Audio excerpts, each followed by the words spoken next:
On this channel, I've tested out a bunch of different controller brands for the Xbox, from PDP, Turtle Beach, and of course PowerA. Now, PowerA is a brand that I've had a lot of very mixed opinions about and a lot of mixed feelings about in general, as I've tried some of their controllers on the Switch with some of the worst joysticks I've ever used. I've also tried and reviewed on this channel their PowerA Enhanced controller for the Xbox, and I was very mixed about that controller itself.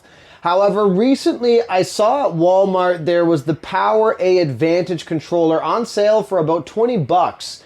And I was looking at some of the features that it offered versus the Enhanced, and some of these seemed like some good quality of life improvements.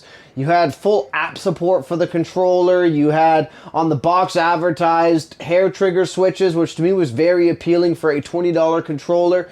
And it just generally looked like they offered something unique here. And so I decided, you know what, for the 20 bucks, I'm gonna give this controller a try. And over the past week or so, I've been using it quite often for my Xbox. And in this video, I'm gonna go over whether it's worth investing the money in this alternative budget option controller for your Xbox, or if it's worth skipping entirely. So let's take a look.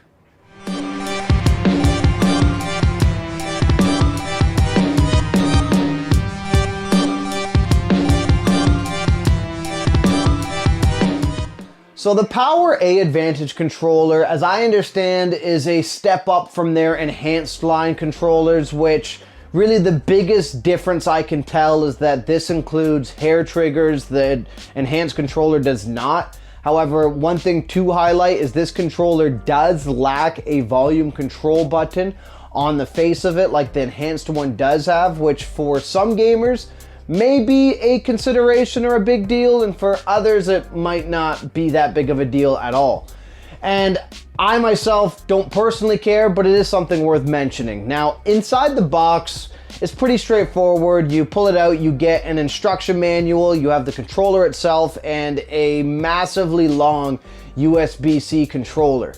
Now, I do want to highlight that, as I understand, with the Advantage line of controllers from PowerA, there are a lot of different colors. I'm not going to go through listing them all. There's also licensed branded controllers in the Advantage line, like Fortnite ones, for example. And as far as the aesthetics of this controller, couldn't find on the box what color this was. It looks like an Arctic camo. I like the aesthetics. I like the little light baby blue offset accents around the joysticks. I think it's an appealing looking product. Now, as far as setting it up, like any other USB-based Xbox controller, this is literally just plug it and play and it's good to go. However, PowerA advertises on the back their PowerA Gamer HQ, which is essentially a program or app that they've developed for this controller or their controllers in general, so you can customize some of your different options, like the dead zones on your controller or the sensitivity of the triggers. And I have experience with some of these third-party applications, like I've used PDPs, for example, and there seem to be a lot of issues in it not operating properly, and I'm happy to report that PowerA's app works very well, and I have no issues when I was using it and playing around with it, and it seemed to be pretty straightforward in terms of the different options you might want to go through to really customize and dial in how you're going to be using this controller. Now, one of the things I was interested in was how were the hair triggers going to perform? Because of course, I'm a big fan of the hair triggers on my Elite Series 2 controller, and I was wondering how they would hold up on a $20 or so controller in comparison. And I'm happy to report on my playtesting that they feel very good, and they feel like they work just as they should. Now, of course, they feel a lot cheaper, right? On the Xbox Series Elite controller, everything has a bit more heft to it, and even just the hair triggers themselves just feel a bit tighter to the touch. This does feel a little cheaper in terms of plasticky feeling, lighter feeling, but it does the job. And if you're someone who's playing a shooter, I think these offer some great benefits to those types of gamers. Now, one thing I do want to also highlight, and this has been a concern or a problem that I've had with PowerA controllers in the past, is the joysticks don't seem to feel the greatest on a lot of the other PowerA devices I've used. And I'm happy to report that with this Advantage controller, these are on par with a standard Xbox controller, which is a good thing. They feel smooth. I didn't feel like the dead zones were out of whack. I felt like this was a relatively smooth experience in playing a shooter like Black Ops 6.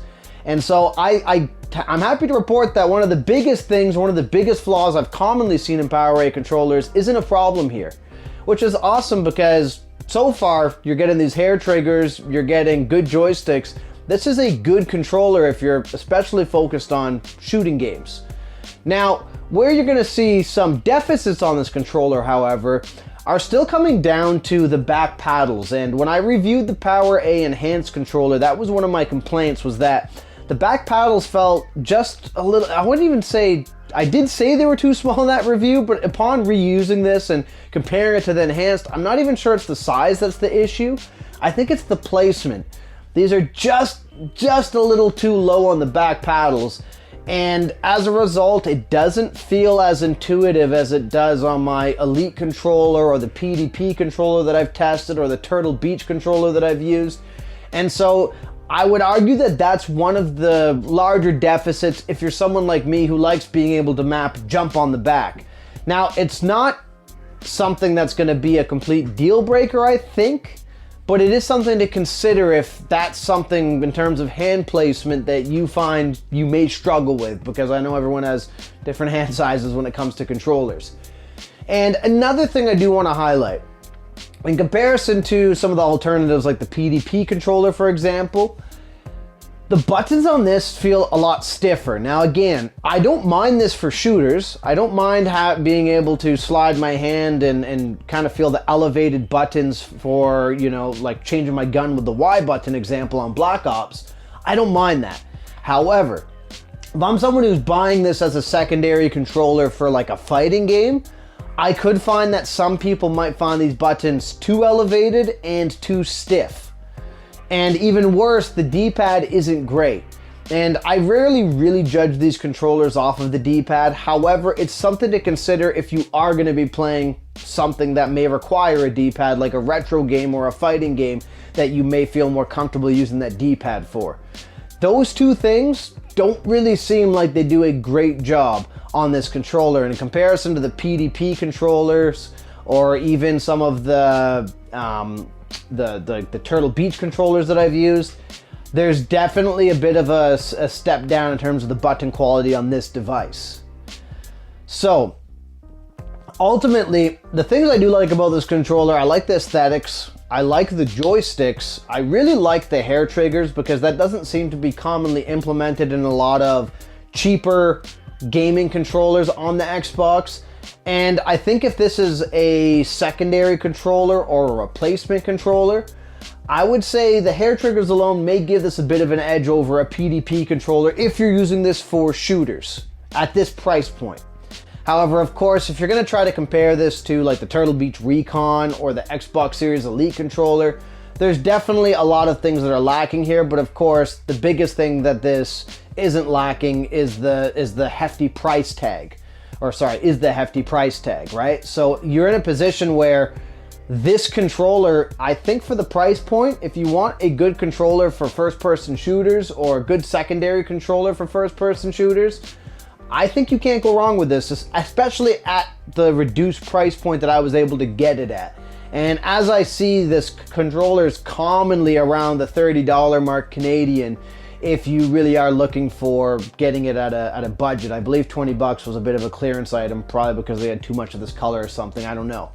But if you can get it in that $20, $30 range, I think this is a great alternative controller with some pro-level features that you don't get until you're spending that $70 plus on a Xbox Series controller.